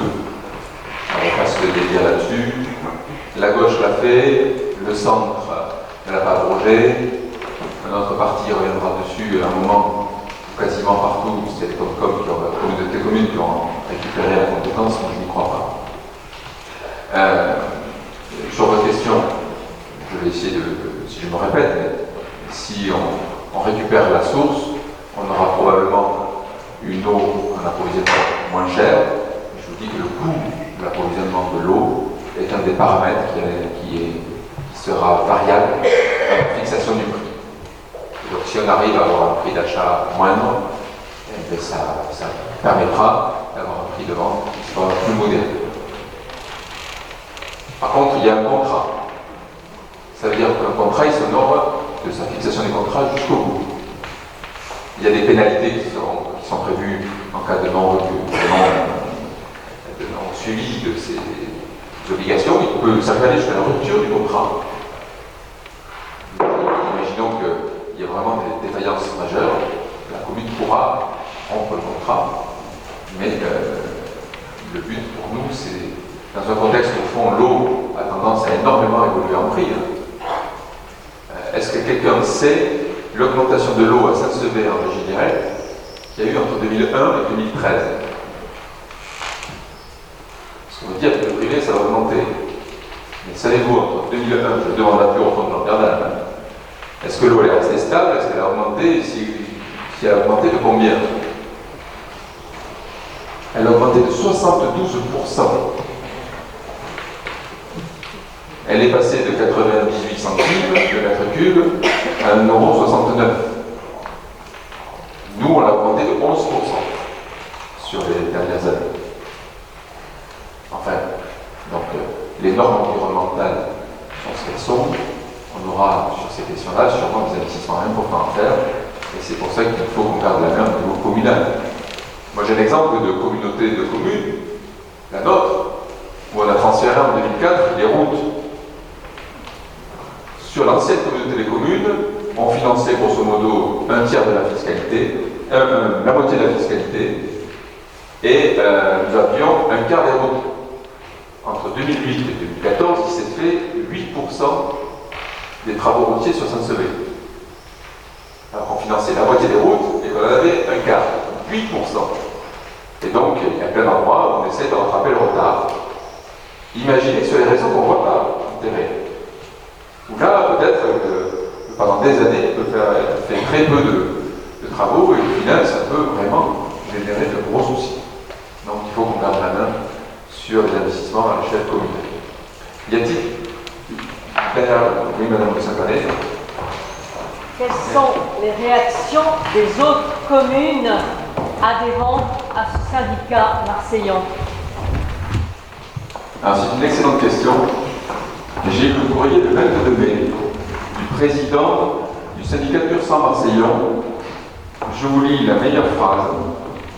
L'engagement de la commune de Saint-Sevé pour une longue durée, comprise entre 12 et 15 ans, risque de rendre plus difficile et coûteuse cette harmonisation dans le cadre de la mise en œuvre du transfert de compétences précité. Je vais vous le faire en français. À cause de votre DSP, on va avoir du mal à éviter que vous payiez moins toujours l'eau que nous, chez nous. En gros, ils auraient aimé qu'il n'y ait pas de DSP pour faire payer plus les Saint-Séverins et un peu moins à côté. Les autres communes ne réagissent pas pour le moment. Écoutez, on est un peu dans la situation un peu particulière. Nous sommes les seuls à avoir une grosse zone industrielle agroalimentaire, donc avec des grosses consommations d'eau et d'assainissement. On est une commune de 5000 habitants avec un réseau très ancien. Les premières canalisations remontent à 1899.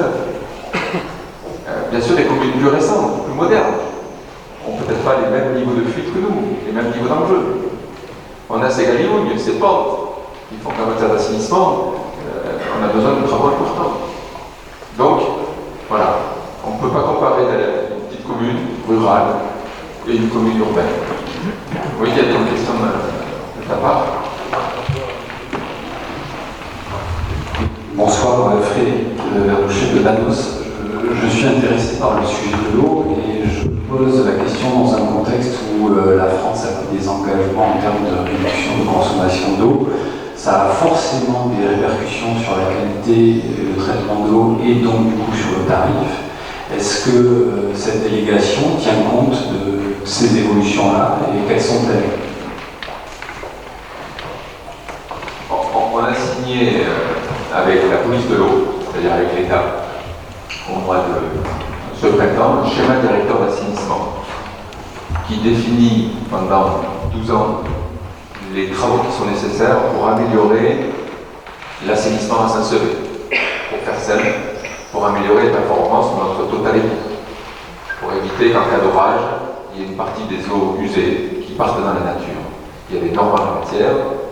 La plupart des communes comparables aux nôtres, Mont-de-Marsan, Dax et des villes, ont un énorme effort à faire pour rentrer dans les normes qui vont bientôt nous être imposées. Il y a plusieurs petits villages qui ont aussi des vieilles stations d'épuration qui auront des gros investissements à faire pour les mettre à niveau.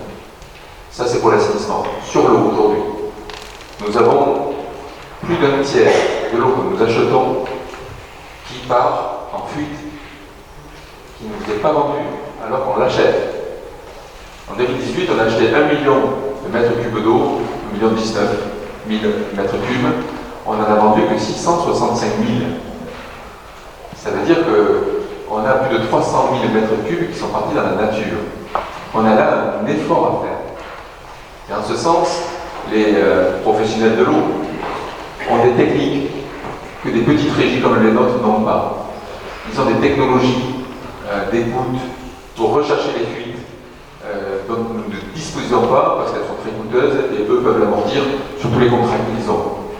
Et donc je pense que la première des choses que fera le délégataire, c'est d'essayer d'améliorer immédiatement le rendement, on appelle ça, c'est-à-dire le taux de fuite, de façon à essayer d'économiser l'eau. Ça ne sert à rien qu'on la pompe, qu'on la traite pour qu'elle parte dans la nature. Oui. Alors ce monsieur est un peu spécial puisqu'il est élu à Saint-Perron.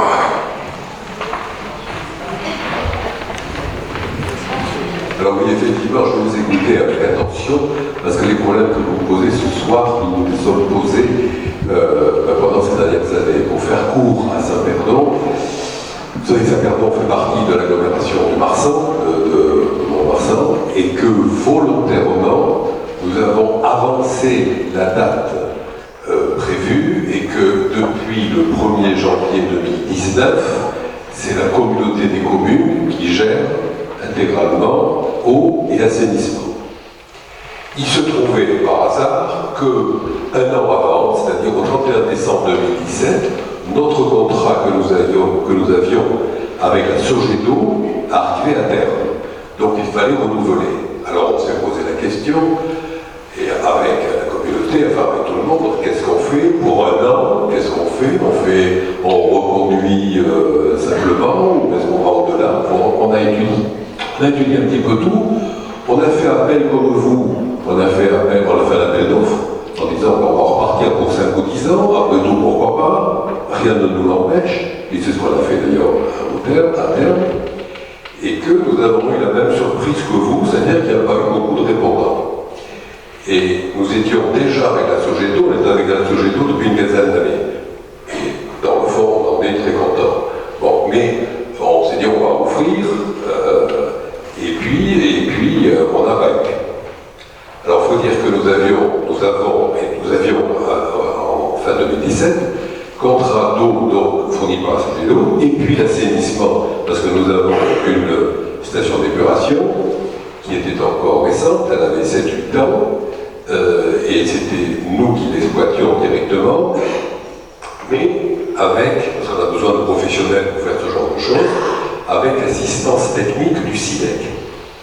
Donc le SIDEC nous facturait tous les ans assistance technique pour notre station d'épuration. Et puis on s'est dit, mais on refait, on va refaire, hein. On a refait notre appel d'offres, et on a dit, dans l'appel d'offres, on va mettre l'eau et l'assainissement, on verra bien. Bon, résultat des courses, aujourd'hui c'est la Sogedo qui a récupéré l'assainissement et qui est grosso modo 40% moins cher que le SIDEC, où on était uniquement en assistance technique. Bon, sachant que notre station d'épuration a 8 ans, donc elle va commencer à coûter maintenant.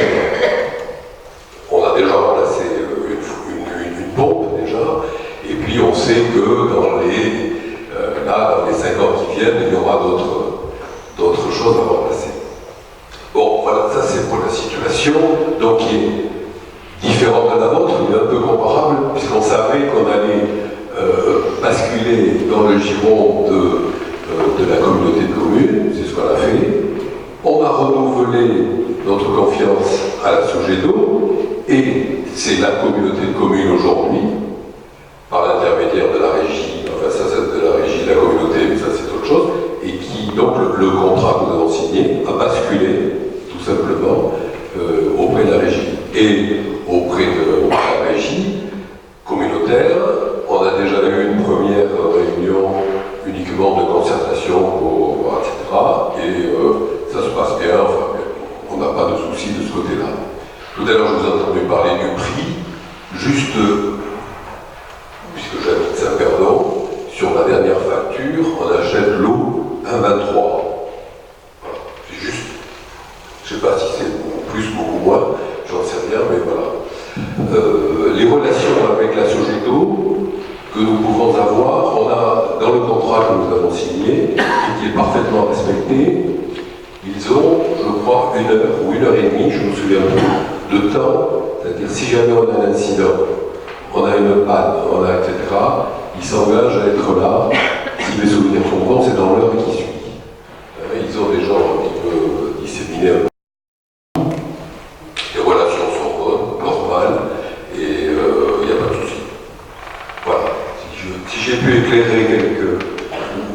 apporter un témoignage, c'est volontiers. Bien, merci beaucoup. Nous, c'est un 1,47 € taxe, parce que les taxes s'appliquent dessus. Donc on est plus cher que vous. Y a-t-il d'autres questions?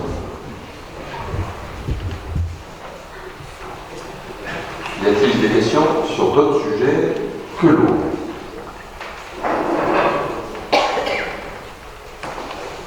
S'il n'y a pas d'autres... Ah, Madame Frachet.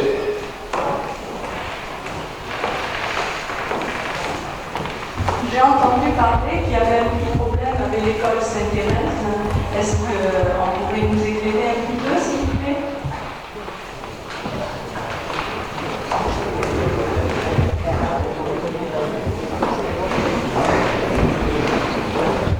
Écoutez, effectivement, j'ai reçu un courrier cette semaine m'évoquant que Sainte-Thérèse est questionnée sur le fait de nouveau accueillir les enfants de l'école publique dans ses locaux à la rentrée, puisqu'ils ont eu la désagréable nouvelle, surprise je veux dire, de recevoir 2 enquêteurs de la gendarmerie de Mont-de-Marsan qui sont venus en mois de juin sur un signalement de M. Martinez auprès du procureur. Donc, le procureur a envoyé les gendarmes pour vérifier si les dires de M. Martinez étaient vrais. J'ai été interrogé, je ne peux pas dire plus, je dirais simplement que tout ce qui a été fait est légal.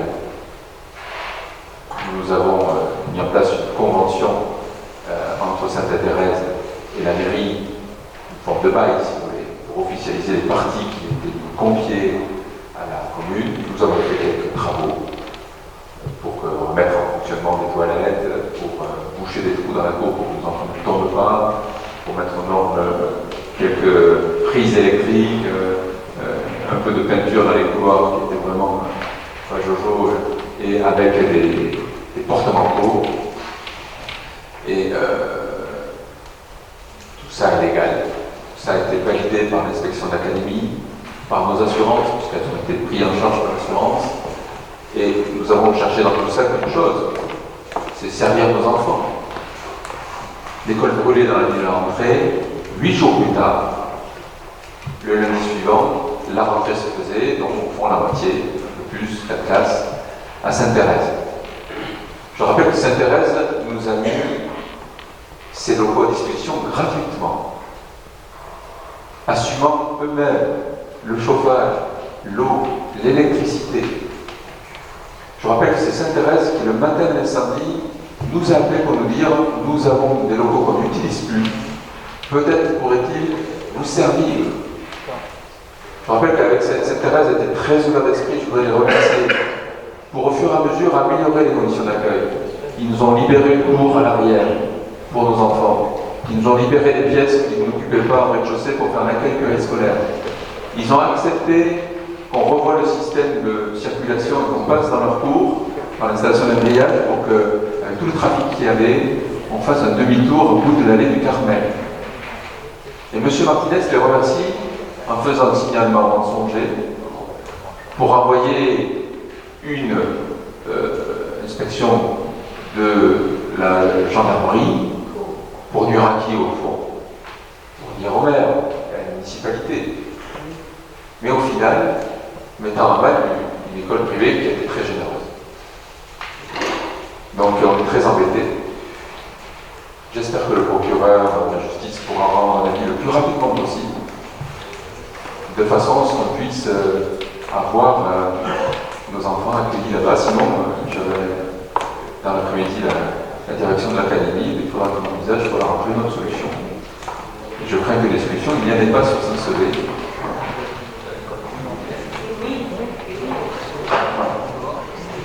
Donc écoutez, je trouve tout ça scandaleux. Mais, qu'est-ce que vous voulez que je vous dise? Nous continuons à œuvrer. Y a-t-il d'autres questions?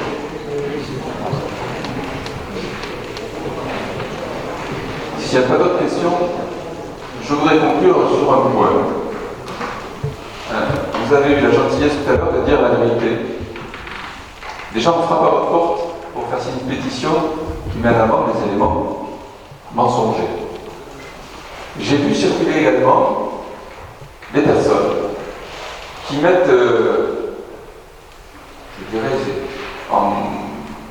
qui dénoncent et qui mettent à défaut dans leurs propos l'intégrité d'un collaborateur de cabinet qui travaille avec lui. Et je voudrais profiter de cette réunion pour être extrêmement précis. C'est un grand classique des périodes préélectorales, l'accusation en magouille et en malversation. Je trouve cela abject. L'opposition m'a accusé l'an dernier de diffamation. Le tribunal a depuis député M. Lafargue et l'a même condamné à me verser 1 000 € d'indemnité. Je rappelle également que les adjoints et moi-même, nous nous sommes baissés de 30% nos indemnités au début du mandat par rapport à mon prédécesseur, faisant économiser 180 000 € sur la mandature à la vie. Mon intégrité, au fond, ne peut pas trop être mise en cause. Voilà qu'on s'en prend à notre collaborateur de cabinet, Jean-Charles Bouet. Là où beaucoup des prédécesseurs de Jean-Charles à la mairie étaient des professionnels de politique qui, au sortir des études, n'ont exercé qu'un métier, la politique, Jean-Charles lui a créé des entreprises, a œuvré dans des associations, bref, a évolué dans la vraie vie avant de rejoindre la ville de Saint-Sevé. Originaire de Saint-Cric-Chalosse, il a créé l'association des Chemins de la Préhistoire sur Saint-Fouille dans les années 90, et au début des années 2000, il a eu l'idée de mettre en culture sur le site préhistorique de Saint-Fouille les plans de vignes sauvages existantes à l'état originel pour tenter de retrouver le goût des premiers hommes préhistoriques découvrant le premier vin de l'histoire. Je veux aller au fond du sujet, vous comprendrez à la fin pourquoi j'en parle. Cette expérimentation bénéficie de l'accompagnement scientifique de l'INRA, du CNRS, elle a fait l'objet d'autorisation administrative de plusieurs ministres de l'Agriculture, M. Cavani et Bussereau, de grands chefs de cuisine, comme Alain Dutournier accompagne ce projet qui s'appelle Terre de Vénus, en hommage à la dame de Brassailles.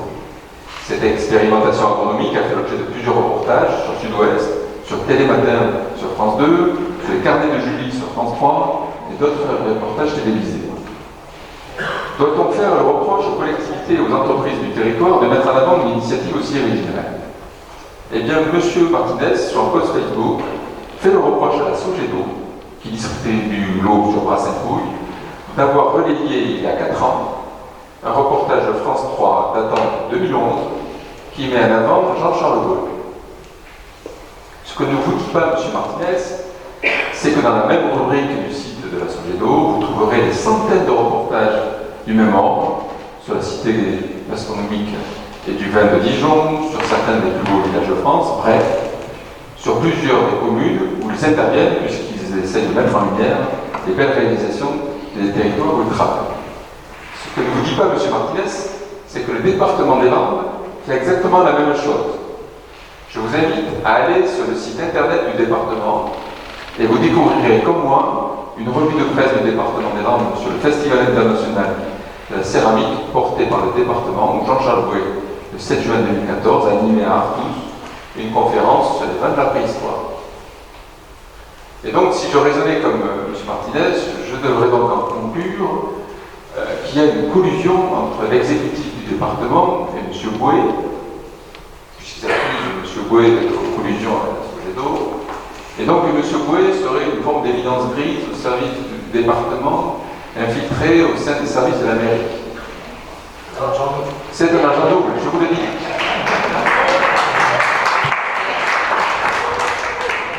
Tout est de grâce. Arrêtons de voir le mal partout et la critique permanente. Je me suis engagé en politique à 27 ans. Je crois à la politique. C'est une belle idée de s'engager pour les autres. On y met tout notre cœur, avec l'air, avec des idées ici présents. Mais on le fait avec honnêteté. On a le droit de ne pas être d'accord. On a mis des caméras de vidéosurveillance à Saint-Sevé, l'opposition a voté contre, parce qu'il faut que c'est une intrusion dans la vie privée. Nous, on pense que c'est nécessaire pour assurer la sécurité. Et d'ailleurs, le jeune qui a mis l'incendie à l'école a été identifié grâce à la vidéosurveillance. Moi, j'aime les débats d'idées, mais il doit être fixé, pour moi, sur 2 valeurs sans lesquelles la démocratie part à volo, l'honnêteté et donc la vérité, et la bienveillance des autres, et donc le respect. J'aimerais que l'opposition arrête le mensonge, arrête les rumeurs sur les uns, sur les autres.